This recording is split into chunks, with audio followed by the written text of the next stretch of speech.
Depuis l'espace, notre Terre apparaît comme un vaste monde dans lequel la vie a pu se développer. Aujourd'hui, sur la planète bleue, les océans et les continents sont peuplés par des millions d'espèces de plantes, d'animaux, de virus ou de bactéries, et par plus de 7 milliards d'êtres humains.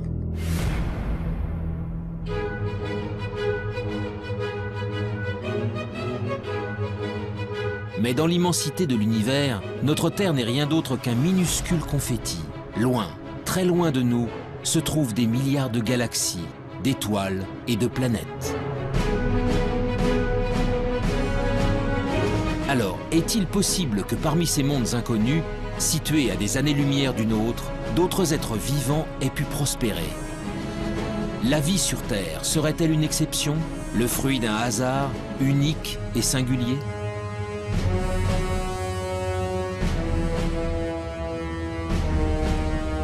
Depuis des décennies, astronomes et biologistes scrutent le ciel à la recherche du moindre signe de vie extraterrestre. Ils pointent leurs télescopes vers les confins de l'espace pour détecter des planètes sœurs de la Terre où des formes de vie auraient pu se développer.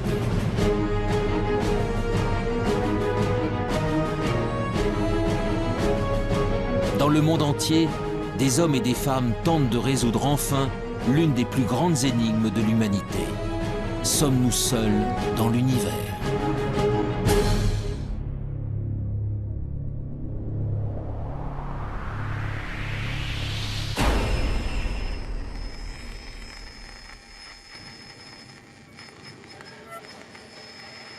L'existence de la vie ailleurs que sur la Terre alimente depuis longtemps les mythes et les légendes.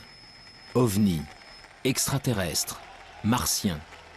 Les auteurs de science-fiction ou les témoins d'événements anormaux véhiculent cette idée qu'un jour, une rencontre avec des êtres venus d'une autre planète est possible.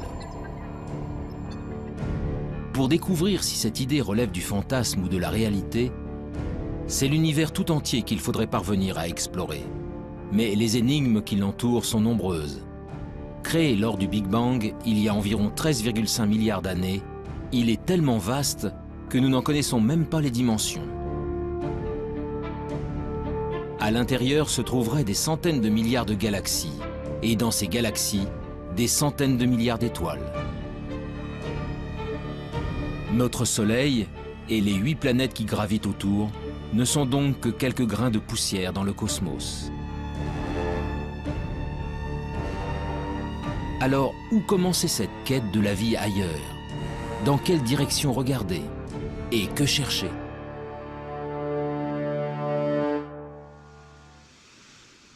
Il y a 50 ans, un ambitieux programme de recherche a tenté le premier de répondre à ces questions. Dans le nord de la Californie, au milieu des montagnes, des dizaines de paraboles pointent leurs antennes vers le ciel. Elles sont le cœur du programme SETI, pour Search for Extraterrestrial Intelligence. Depuis 1960, elles captent 7 jours sur 7 et 24 heures sur 24 les ondes radio en provenance de l'espace. L'objectif, détecter un signal venu d'ailleurs, envoyé par une autre civilisation. Dans l'univers, de nombreux objets célestes produisent des ondes radio. Pour déceler un éventuel message intelligent, les scientifiques tentent donc de capter ceux qui ne ressemblent à rien de connu. Une mission pour le moins ambitieuse, mais dont les chances de succès se révèlent très réduites. Au début, ça a enthousiasmé l'agence spatiale américaine qui a commencé à mettre des télescopes un peu partout. On a Arecibo, puis des champs de télescopes pour essayer de scruter le ciel. Et puis, on s'est aperçu, avec l'augmentation des connaissances, que c'était vraiment un pari comme la loterie. Tout le monde espère gagner, mais il n'y a qu'un gros lot. Là, on ne sait même pas s'il y a un gros lot. Les recherches menées par le programme SETI ont en effet une limite de taille. L'hypothèse de départ est que si elle existe, une civilisation intelligente utiliserait des ondes radio pour communiquer. Or, pour de nombreux scientifiques, cette probabilité est extrêmement faible. Et même si c'était le cas, les chances de percevoir de telles ondes émises à des milliers d'années-lumière de nous sont infimes. L'utilisation des ondes radio pour communiquer est quelque chose qui, sur Terre, a à peine un siècle. qui va peut-être durer encore un petit siècle, quelque chose comme ça. Après, on trouvera d'autres systèmes, ça sera câblé, etc. Donc, on n'émettra pas grand-chose autour de soi. Deuxièmement, la puissance d'émission est limitante, puisque, bon, même si on émet beaucoup sur Terre, la puissance émise et rayonnée autour est infinitésimale. Et elle s'affaiblit par rapport progressivement avec la distance. Ce qui fait que pour capter quelque chose, il faut d'abord qu'il y ait quelque chose qui soit émis. Personne, bien entendu, ne sait. Il faut que ce soit émis assez fort, au bon moment, parce qu'autrement on risque de passer à côté. Et il faut qu'on ait des instruments extrêmement sensibles pour être capable de détecter cette émission. Malgré ses limites, le pari du projet SETI fait aujourd'hui encore l'objet de nombreux espoirs. Mais tandis que certains attendent patiemment de recevoir un signal émis par une civilisation intelligente, d'autres spécialistes se sont engagés dans une quête bien différente. Celle de la vie sous toutes ses formes possibles. Sur Terre, elle revêt une multitude de formes, des êtres complexes dotés d'intelligence jusqu'aux végétaux et aux bactéries les plus primitives. Alors, si la vie est apparue ailleurs dans l'univers, à quoi pourrait-elle ressembler? Pour le savoir, il faut d'abord définir précisément ce qu'est le vivant, et surtout connaître en détail les ingrédients essentiels à son apparition. Mais on a beaucoup de mal à définir la vie. Et généralement, on ne sait pas définir de façon extrêmement stricte la vie. Je prends un exemple simple. Un grain de sable, c'est pas vivant, ça tout le monde est à peu près d'accord pour le dire, comme un gros caillou. Bon. Nous, on est vivants, on est tous à peu près d'accord pour le dire. Un virus, on ne sait pas trop si c'est vivant ou pas. On ne sait pas où mettre la définition. Donc on a un problème de limite. Le principe de base de tout être vivant est sa capacité à se diviser, à croître et à transmettre de l'information à sa descendance pour évoluer. Pour chercher si la vie a pu se développer sur une autre planète, des chercheurs tentent de découvrir comment elle y est parvenue chez nous, sur la Terre. Leur objectif ? Remonter au premier temps de l'histoire de notre planète pour connaître les formes de vie les plus simples qui peuvent exister. Des formes de vie qui pourraient être à l'origine de toutes les autres.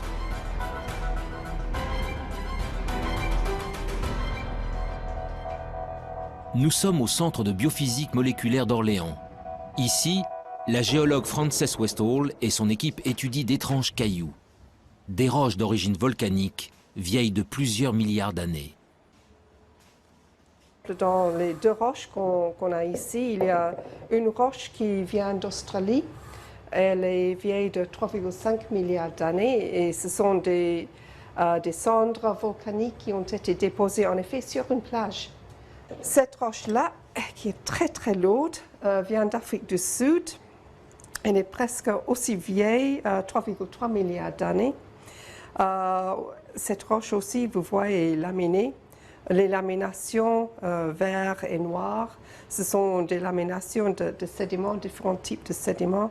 Le vert, ce sont les sédiments volcaniques, les grains volcaniques, les sables volcaniques.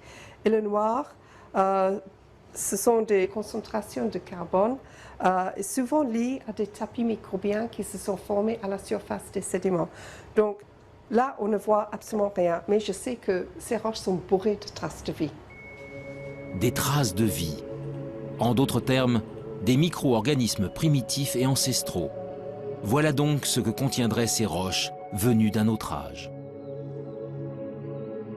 Sous l'œil d'un puissant microscope électronique, le tapis de microbes fossilisés se révèle dans ses moindres détails.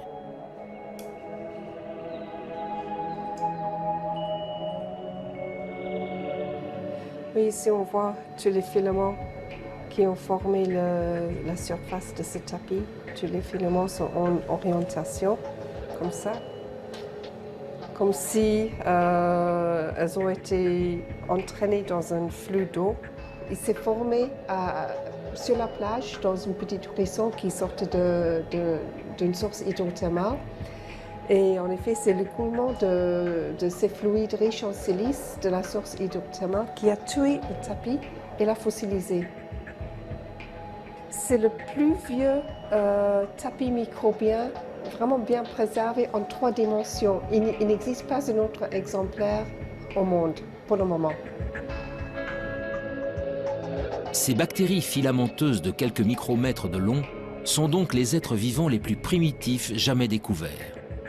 Des organismes simples, à partir desquels ont peut-être évolué les millions d'espèces qui peuplent aujourd'hui la Terre. Ailleurs dans l'univers, c'est aussi à ça que pourrait ressembler la vie. Mais pour espérer la découvrir, il faut répondre à une autre question essentielle. Comment ces microbes sont-ils apparus il y a 3,5 milliards d'années? En d'autres termes, comment, sur Terre, sommes-nous passés de matériaux inertes à des êtres animés d'un souffle de vie? On n'a pas les réponses sur Terre. Et je ne suis pas sûr qu'on puisse la trouver un jour sur Terre. Bien sûr, on la cherche. On cherche surtout à dire, est-ce qu'on a des chances de la trouver? Par des expériences de chimie de laboratoire ou par de la géologie en allant plus loin. Mais là, il y a un trou. Et donc ce trou-là, l'apparition de la vie, le passage de l'inerte au vivant, actuellement, on ne sait pas y répondre. Et c'est tout le thème de la recherche de l'exobiologie et de l'origine de la vie. L'instant décisif où la vie a fait son apparition pour la toute première fois restera longtemps encore un mystère.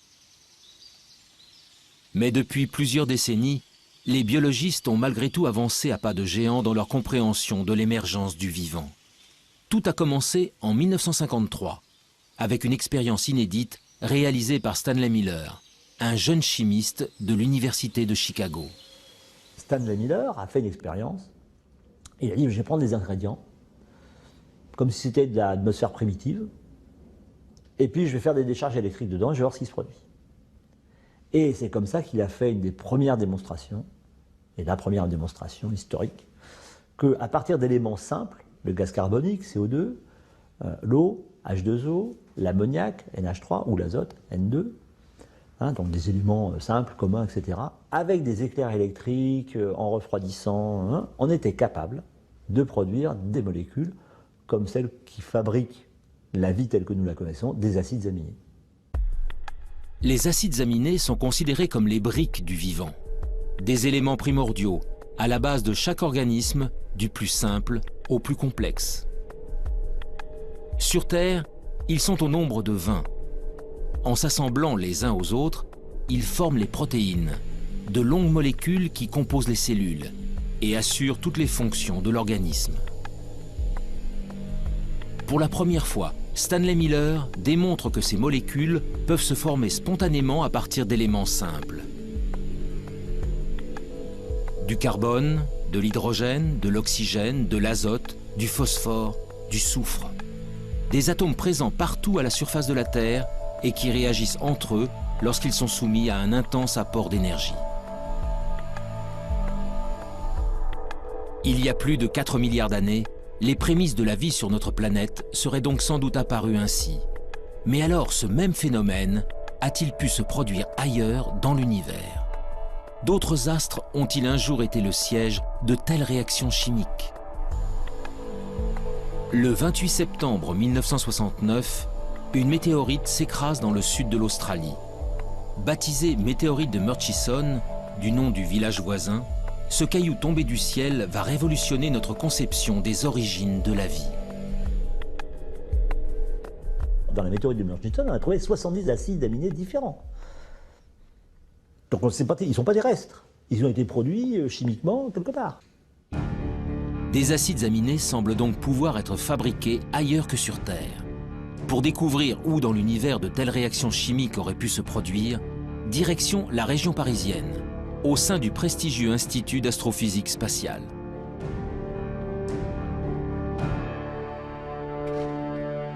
Ici, Louis Dandecourt et son équipe s'intéressent depuis de longues années à des corps célestes bien particuliers, les comètes.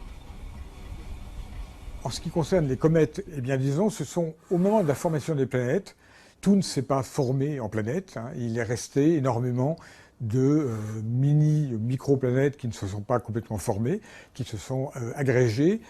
Donc tous les grains qui sont des grains souvent de matière minérale, des grains de sable à la limite, se sont recouverts d'eau sous forme de glace, bien entendu, hein, c'est pas de l'eau liquide.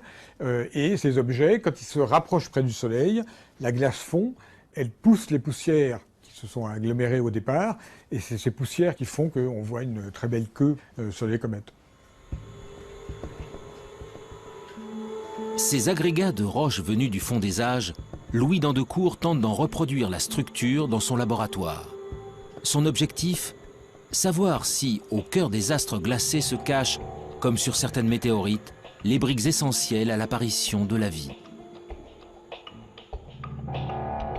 À l'intérieur de cette petite enceinte sous vide, le chercheur injecte un mélange de gaz identique à ceux présents sur les comètes. De la vapeur d'eau, du méthanol, de l'ammoniac, du monoxyde de carbone. Puis il fait descendre le thermomètre jusqu'à -196 degrés, soit précisément la température régnant dans le vide intersidéral, aux confins de notre système solaire. C'est ainsi qu'il reconstitue artificiellement de la glace cométaire.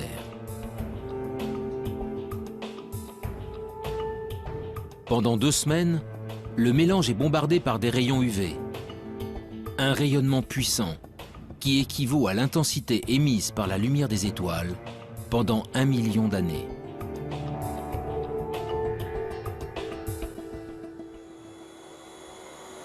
En fait, on est dans la même configuration qu'il y a 2 semaines. On a arrêté la lampe qui produit les photons et on est prêt maintenant à sortir l'échantillon qui se trouve toujours dans le cryostat. Sous l'effet de cet apport d'énergie, les glaces subissent d'intenses transformations chimiques. Après analyse, les échantillons révèlent alors la présence d'acides aminés. On a en fait une sorte d'extension de l'expérience de Miller à des systèmes solaires entiers, si vous voulez, d'une certaine manière. Eh bien, c'est quand même un très gros encouragement parce qu'on pourrait généraliser l'expérience de Miller à d'autres systèmes stellaires qu'on observe, en fait. On fait une expérience de Miller qui est valide à l'échelle cosmique. Les acides aminés, les briques fondamentales du vivant, se formeraient donc spontanément au cœur des comètes. Il y a bien longtemps, c'est peut-être même grâce à ces corps célestes que les premiers d'entre eux sont arrivés sur notre planète. Selon certains spécialistes, la vie sur Terre pourrait ainsi avoir une origine extraterrestre, une origine cométaire. Cette découverte est un grand pas dans la recherche de la vie ailleurs, car si les comètes ont pu ensemencer la Terre, elles ont peut-être également apporté des acides aminés sur d'autres planètes.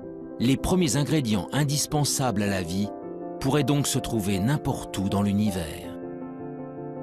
Mais malgré tout, la présence d'acides aminés n'est pas forcément synonyme de vie. Alors les acides aminés sont encore des molécules un peu simples. Et quand vous prenez les acides aminés et que vous les raboutez bout à bout, si vous en mettez plusieurs centaines, vous commencez à avoir des petites protéines. Donc on peut essayer de comprendre ce qui se passe pour fabriquer des molécules de plus en plus complexes, molécules qui seraient capables de s'auto-reproduire à un moment, ce qu'on appelle de l'autoréplication, et puis finalement de s'auto-organiser et donc de créer par exemple des longues chaînes moléculaires qui sont à la base du vivant. Pour évoluer vers la vie, les briques élémentaires doivent donc s'assembler, s'organiser et acquérir la capacité de se multiplier. Or, de telles réactions ne peuvent se produire que dans des conditions très précises. Les conditions d'apparition de la vie, il faut les ingrédients de base, donc carbone, hydrogène, oxygène, azote, phosphore, soufre, et encore toute une ribambelle de produits dans très petites quantités. Il faut un milieu dans lequel cela puisse se produire. En clair, c'est la chimie dans un milieu liquide, et le milieu liquide naturel, c'est l'eau. Donc il faut qu'il y ait de l'eau. Et pour que ces réactions puissent se produire et s'entretenir, il faut qu'il y ait des sources d'énergie. C'est de la chaleur, des éclairs qui transmettent de l'énergie à des nouvelles molécules. Ils sont capables donc de générer des nouvelles molécules de plus en plus complexes. De l'eau, de l'énergie, et des ingrédients de base capables de former des molécules complexes comme les acides aminés. Voilà donc les éléments essentiels à l'émergence du vivant. Grâce aux comètes, les acides aminés peuvent potentiellement se trouver sur n'importe quel astre rocheux. Le Soleil et les milliards d'étoiles de l'univers apportent quant à eux de l'énergie en grande quantité à toutes les planètes. L'eau, en revanche, l'eau sous forme liquide, est une ressource extrêmement rare. Partir en quête de la vie extraterrestre revient donc à chercher les endroits où de l'eau pourrait exister. Des endroits que les scientifiques ont baptisés les zones d'habitabilité. Où est-ce qu'on peut trouver ça? Dans quelle région autour d'un soleil on peut trouver ces conditions? Alors, pour simplifier, la zone habitable, c'est si je prenais la Terre et que je sois capable de la déplacer plus ou moins près de son soleil. Il y a un moment où ça va chauffer beaucoup quand je m'en rapproche, hein, il y aura une telle chaleur en surface que l'eau ne pourra exister que sous forme de vapeur. Il n'y aura plus de liquide. Si je m'éloigne, eh ben, il va faire de plus en plus froid parce que je reçois de moins en moins d'énergie. Toute l'eau va se condenser, va devenir glacée. Donc je sortirai de la zone habitable. Donc ça me définit une zone habitable. Pour que de l'eau liquide subsiste à la surface d'une planète, celle-ci doit donc se trouver à la bonne distance de son étoile, ni trop loin, ni trop près. Dans notre système solaire, seule la Terre se trouve au cœur de la zone d'habitabilité. Mais pour de nombreux spécialistes, l'une de nos voisines pourrait, elle aussi, avoir abrité de l'eau dans le passé. Il s'agit de la planète Mars.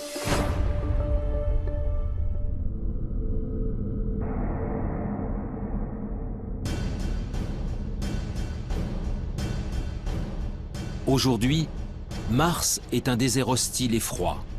À sa surface, une atmosphère toxique et un désert rouge battu par des vents violents. Mais en se rapprochant, les traces d'un passé bien différent se révèlent. Des fleuves asséchés, des canyons, des deltas. Autant d'indices démontrant qu'autrefois, l'eau coulait à flot sur la planète rouge. Mars est en réalité à l'extrême limite de la zone habitable de notre Soleil. Il y a plusieurs centaines de millions d'années, elle était ainsi recouverte d'un vaste océan. Alors, cette eau aurait-elle permis à une vie extraterrestre de s'y développer? Et si oui, des organismes vivants ou fossilisés subsistent-ils encore quelque part? Depuis quelques décennies, la planète Mars fait l'objet de toutes les attentions. Américains, Russes, Européens y ont déjà envoyé près de 50 missions pour en percer les mystères. La dernière en date s'appelle Curiosity.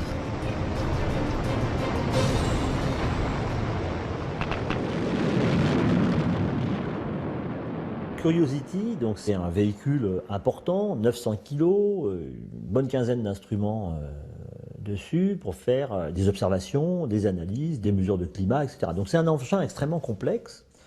L'objectif premier de Curiosity, c'est de déterminer les conditions qui ont pu exister lorsque le cratère dans lequel il est tombé a été formé, et depuis qu'il a été formé. Donc c'est un peu déterminer les conditions d'habitabilité. Est-ce que la planète a connu une période humide? Est-ce qu'elle a duré assez longtemps? Et qu'est-ce que ça a produit au niveau de la géologie?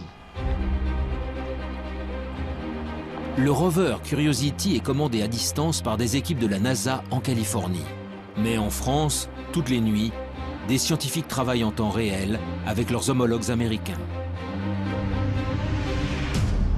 Nous sommes au Centre national d'études spatiales de Toulouse. Éric Lorigny est le responsable du FIMOC, le French Instrument Mars Operation Center. Dans la salle de contrôle, vaste cœur opérationnel, il dirige avec son équipe le fonctionnement de 2 instruments embarqués sur Curiosity. Leurs noms, SAM et ChemCam.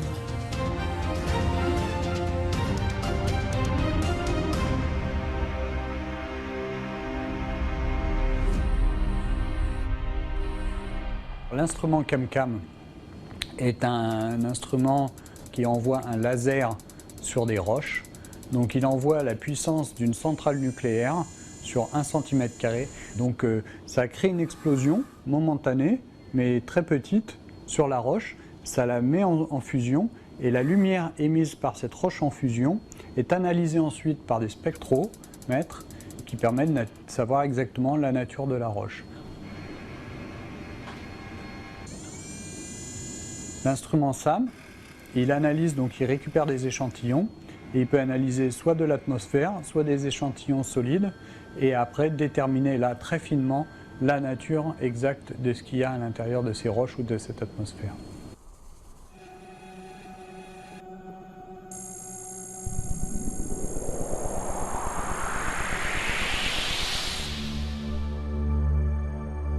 Avec ses mini-laboratoires embarqués, Curiosity est parti en quête de signatures de la vie.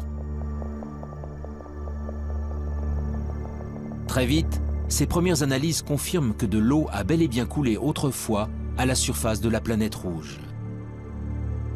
Mais pour naître et pour se développer, la vie a besoin de millions d'années.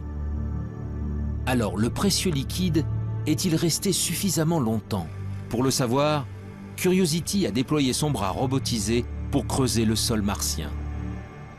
Nous avons fait 2 forages à l'intérieur de la planète Mars. Donc ce sont des trous de 6 cm à peu près de profondeur et qui font le diamètre d'une pièce de 1 centime. Voilà. Et ces 2 forages que nous avons faits nous ont permis de découvrir de l'argile et de l'argile dans un milieu sans oxygène où la vie pourrait naître. L'argile est le fruit d'une longue dégradation de la roche par de l'eau. Sa présence est donc la preuve irréfutable que l'eau liquide a existé pendant longtemps sur le sol martien. Mais si la vie est un jour apparue sur la planète rouge, il est impossible qu'elle subsiste aujourd'hui en surface. Car Mars est en permanence soumise aux rayons cosmiques venus de l'espace. Des rayons puissants qui détruisent instantanément toute molécule organique. Le seul espoir viendrait donc des profondeurs de la roche.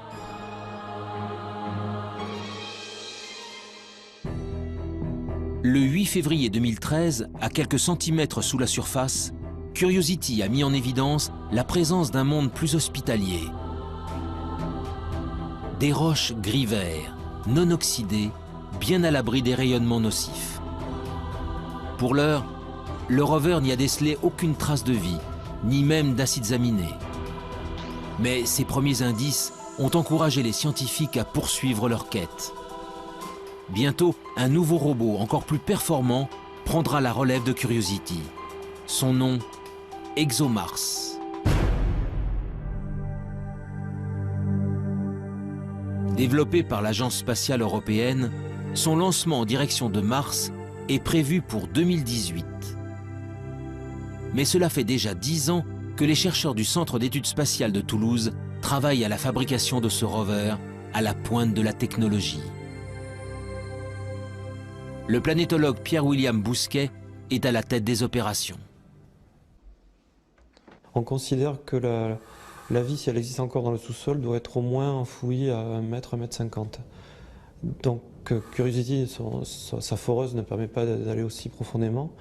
Et de ce point de vue-là, il faudra attendre la mission ExoMars, qui est équipée d'une foreuse qui sera capable de creuser jusqu'à 2 mètres de profondeur pour trouver des formes de vie fossiles qui seraient mieux conservées et éventuellement trouver des formes de vie au présent s'il en existe encore. Cette foreuse permettra à ExoMars d'effectuer des prélèvements réguliers à une profondeur jamais atteinte. Grâce à une batterie d'instruments embarqués, il analysera ensuite les échantillons, en quête du moindre indice de vie actuelle ou fossilisée. En attendant que la planète rouge ne livre tous ses secrets, la recherche de la vie extraterrestre continue ailleurs dans le système solaire.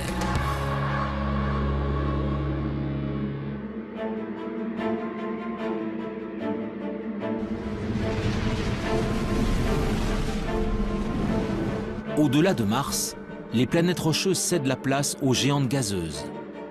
À plus de 800 millions de kilomètres de la Terre, Jupiter et Saturne sont les planètes les plus imposantes du système solaire. composés principalement d'hélium et d'hydrogène, leur surface n'est autre qu'un vaste océan de gaz. Autour d'elle gravitent de très nombreux satellites naturels, des astres rocheux qui attirent l'attention des exobiologistes depuis de longues années. Nous sommes au laboratoire de planétologie et géodynamique de Nantes. Ici, depuis plus de 10 ans, le planétologue Olivier Grasset et son équipe tentent de percer les secrets des satellites des géantes gazeuses. Pendant longtemps, c'est-à-dire avant les missions Voyager, on a toujours considéré que l'environnement externe, c'est-à-dire le monde au-delà de Jupiter, est un environnement très froid, ce qui est vrai. Et très froid, c'est vraiment très froid, c'est-à-dire qu'à Jupiter, il fait à peu près moins 120 degrés Celsius, et au niveau de Saturne, on est plutôt aux alentours de moins 150, presque jusqu'à moins 180, enfin bon, ça commence à être vraiment très très froid. Et il est bien entendu que l'eau n'existe pas sous forme liquide. À la surface des lunes, au niveau des planètes, il n'y a pas d'eau liquide disponible comme on l'imagine sur Terre. Mais ce qui est vrai en surface n'est pas vrai en profondeur. Loin, bien loin du Soleil, les satellites des géantes gazeuses sont pour la plupart recouverts d'une épaisse couche de glace. Mais en 1979, la sonde Voyager 1 découvre Europe, la 6e lune de Jupiter. Les clichés révèlent alors une surface extrêmement lisse, la plus lisse de tout le système solaire, parcourue par de mystérieuses lignes sombres. 15 ans plus tard, la mission américaine Galileo livre des photos en haute résolution et vient approfondir ses observations. Une façon assez simple de l'expliquer, c'est quand on a des poches liquides en dessous. C'est beaucoup plus difficile à expliquer si on n'a que du solide en dessous.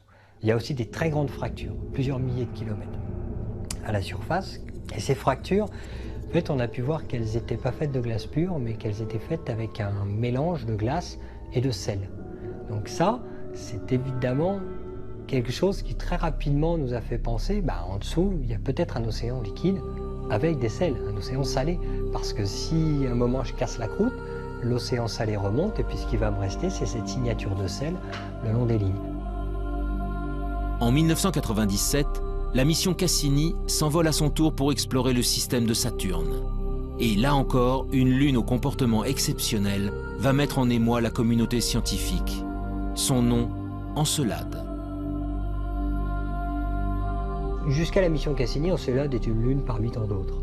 Jusqu'au jour où Cassini survole la Lune et se rend compte qu'il y a un geyser, alors là un geyser géant, qui existe au niveau du pôle sud et qui évacue en permanence de l'eau liquide dans l'espace. Et Cassini est passé au travers de ce geyser et a démontré que c'était bien de l'eau, enfin qu'il y avait d'autres constituants, mais principalement de l'eau, ce qui nous a permis d'affirmer qu'il y avait une poche liquide sous la glace au niveau du pôle sud. Encelade, tout comme Europe, mais aussi d'autres lunes appelées Callisto et Ganymède, posséderaient donc de profonds océans.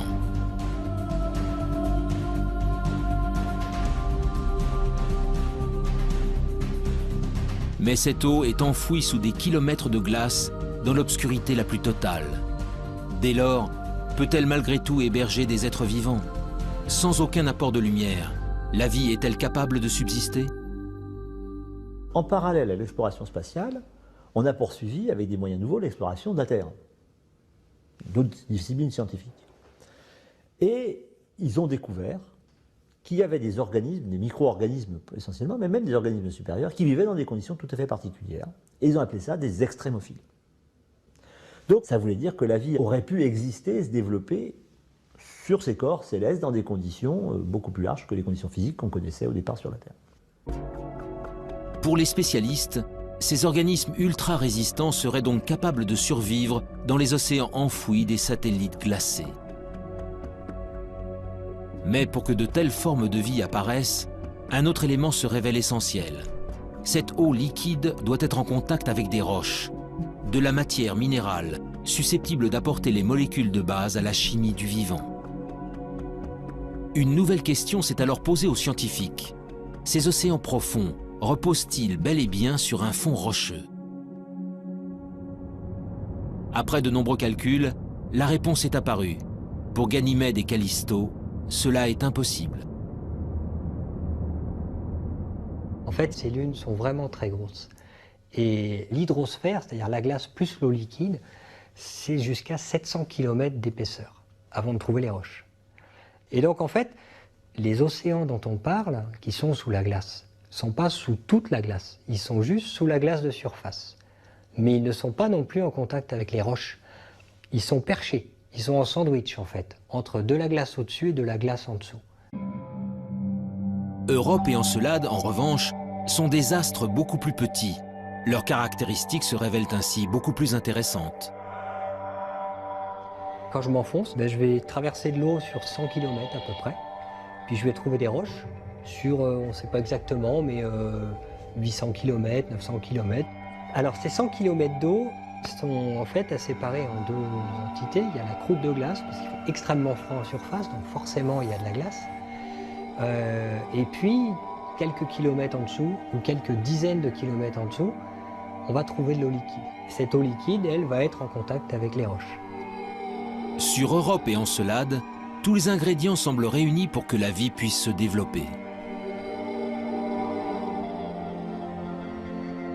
Alors, allons-nous un jour découvrir des êtres vivants dans les entrailles de ces lunes gelées? Des micro-organismes identiques à ceux présents sur Terre, au fin fond des océans?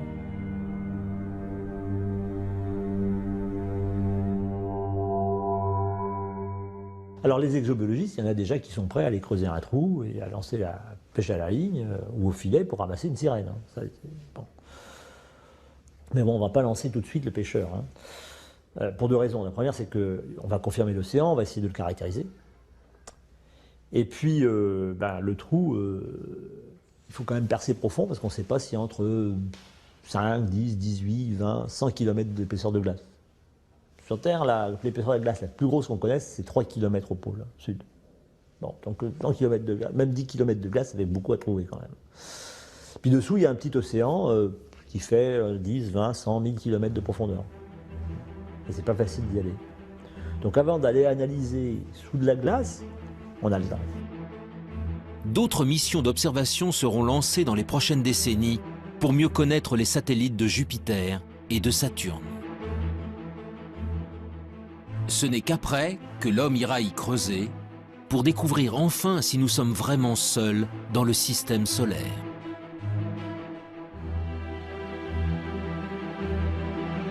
Mais la quête de la vie ailleurs ne s'arrête pas aux astres tournant autour du Soleil. Bien au-delà de Pluton, à des années-lumière de la Terre, il existe des milliards d'autres soleils, entourés de milliards de planètes. Parmi elles, il existe peut-être une sœur jumelle de la Terre, une planète rocheuse située exactement à la bonne distance de son étoile. Un monde habitable où des êtres vivants pourraient prospérer. Mais comment le savoir? Par quels moyens peut-on détecter des astres aussi lointains, ce que l'on appelle des exoplanètes? Les exoplanètes, on ne va pas aller les visiter. Hein. Elles sont à peu près la plus proche des exoplanètes, elle est au moins à 4 ou 5 années-lumière. Donc avec les systèmes actuels, pour y aller, c'est entre 500 et 5000 ans. Bon. Donc au-delà, même ça, c'est pas envisageable. Une mission en 400 ans, c'est pas prévoir actuellement. Dans les budgets, c'est pas prévu. Donc on n'arrive pas à le faire. Donc on ne pourra que les observer.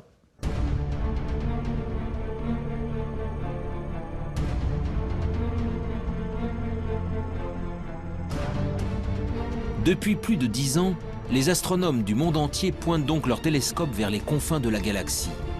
La traque des exoplanètes est aujourd'hui l'un des domaines majeurs de l'exobiologie.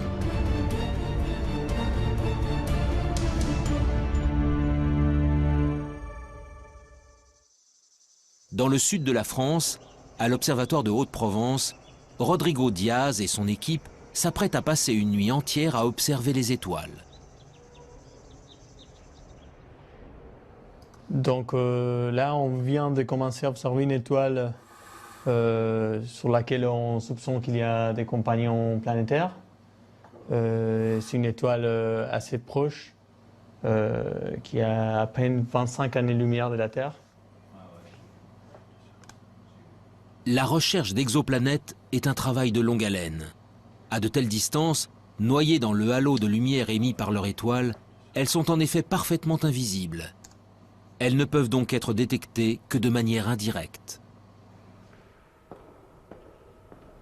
Avec leur télescope, les scientifiques tentent en fait de percevoir les infimes oscillations d'une étoile générées par la présence d'une planète en orbite.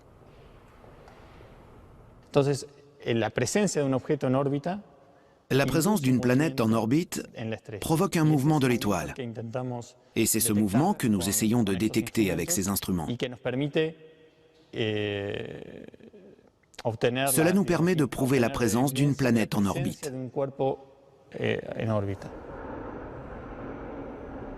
Mais voir une étoile bouger à des millions de kilomètres de la Terre n'est pas chose facile. Pour y parvenir, les chercheurs utilisent une méthode bien particulière, baptisée technique des vitesses radiales. On utilise un effet physique connu qui s'appelle l'effet Doppler. C'est ce qu'on peut entendre quand une automobile ou les sirènes d'une ambulance passent devant nous. Avec la vitesse, la fréquence du son émis change. Avec la lumière, il se passe exactement la même chose. Quand une étoile bouge vers nous ou s'éloigne de nous, la lumière qu'elle émet se décale respectivement vers le bleu ou le rouge. Au fil des jours, une étoile entourée d'une exoplanète va donc successivement apparaître bleue, puis rouge, sur les écrans d'ordinateur. En multipliant les mesures sur une longue période, les astronomes peuvent alors calculer la vitesse de rotation et même la masse de la planète détectée. Mais toutes ces informations ne permettent pas de répondre à la question essentielle. L'exoplanète est-elle similaire à la Terre? En d'autres termes, s'agit-il d'une planète rocheuse dont l'orbite se trouve dans la zone d'habitabilité de son étoile?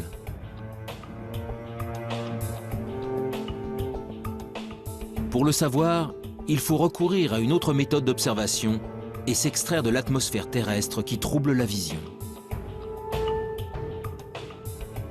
En 2006, l'Agence spatiale européenne a ainsi lancé un nouveau satellite. Son nom, COROT. Quelques années plus tard, il fut suivi par un autre appareil mis au point par la NASA et baptisé Kepler. Ces deux engins à la pointe de la technologie sont de véritables chasseurs d'exoplanètes. Les yeux rivés vers l'espace, ils scrutent simultanément des dizaines de milliers d'étoiles. Leur objectif, détecter la survenue de mini-éclipses. Des éclipses causées par le passage d'une planète juste devant son étoile, que les scientifiques appellent des transits.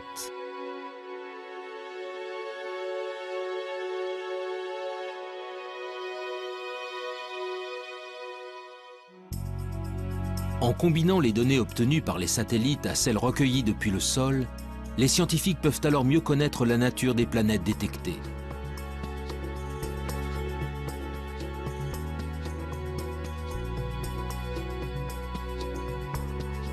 Et après seulement 20 années de recherche à l'échelle internationale, la moisson se révèle spectaculaire.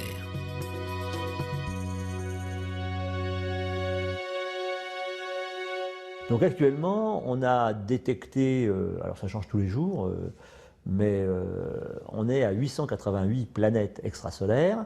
Et puis, je pense que dans les cartons de COROT, il y a encore 400 planètes qui doivent être à peu près déterminées.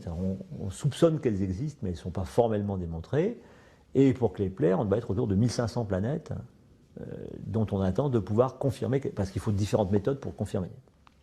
La plupart sont des planètes gazeuses qui font 3, 4, 5, 10 fois la masse de Jupiter. Jupiter, c'est 300 fois la masse de la Terre. Donc.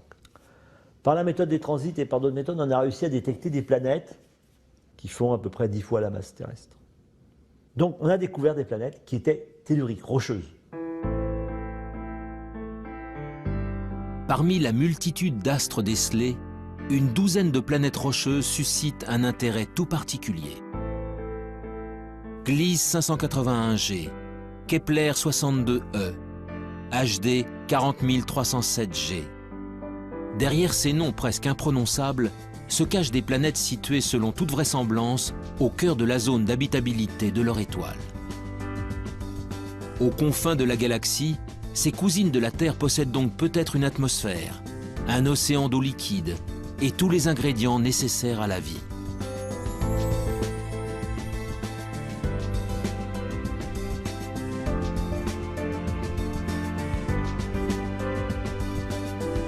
Mais dans sa quête d'autres mondes, l'homme se trouve sans cesse confronté à l'immensité de l'espace. En effet, comment savoir si l'une d'elles héberge effectivement des êtres vivants? Comment détecter une forme de vie à sa surface, à des dizaines d'années-lumière de distance? Ces questions trouveront peut-être un jour des réponses grâce à une nouvelle génération d'instruments.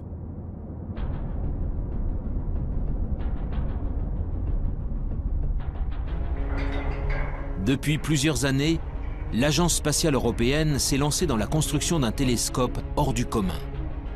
Son nom, l'EELT, pour European Extremely Large Telescope.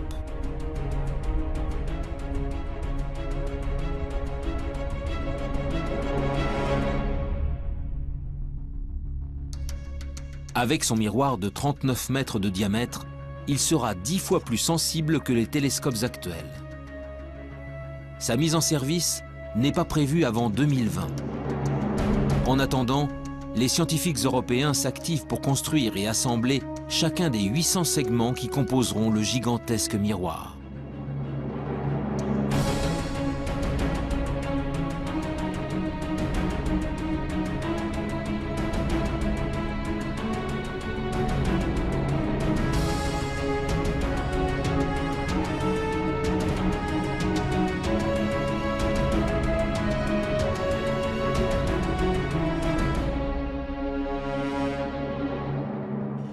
À Marseille, Jean-Gabriel Cuby est le responsable scientifique des opérations pour la partie française. Ce que l'on vise avec l'ELT, c'est réellement de faire une image directe de la planète et donc de la séparer de son étoile. Bien évidemment, l'étoile autour de laquelle la planète gravite est des millions ou des milliards de fois plus lumineuse que la planète. Et donc, la difficulté de la technique consiste à isoler le mieux possible la lumière qui vient de l'étoile de manière à pouvoir distinguer la planète. Donc c'est ce qu'on appelle l'imagerie directe. La quête ultime est d'arriver un jour à réaliser des images de planètes relativement semblables à la Terre, en tout cas de même taille, et on espère également pouvoir donc caractériser les atmosphères de ces planètes. Dans sa chasse aux planètes sœurs de la Terre, l'EELT sera appuyé par un autre projet tout aussi ambitieux, le James Webb Space Telescope, développé par la NASA. Lui ne scrutera pas le ciel depuis le sol, mais depuis les confins du système solaire, à 1,5 million de kilomètres de la Terre.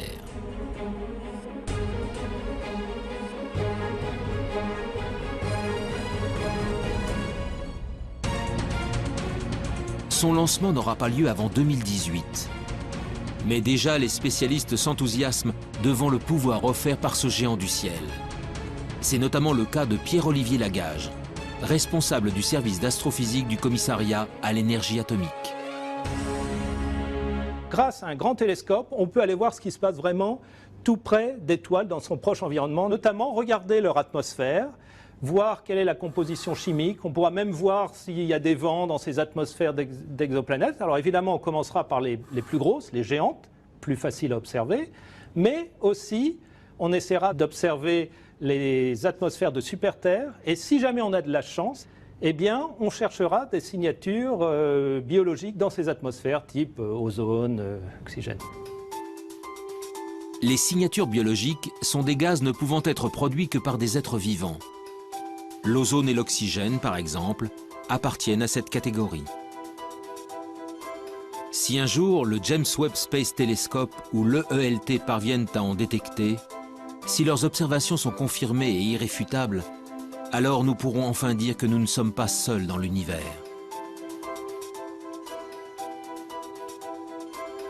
Mon intime conviction est que la vie, il n'y a pas de raison qu'elle n'existe pas ou qu'elle n'ait pas existé ailleurs. Les mêmes ingrédients existent partout, on trouve des acides aminés, des molécules dans les nuages interstellaires partout, etc. Donc il n'y a pas de raison, il y a des planètes dans tous les coins de la galaxie, il y a des milliards de galaxies, il n'y a pas de raison qu'elle n'existe pas quelque part.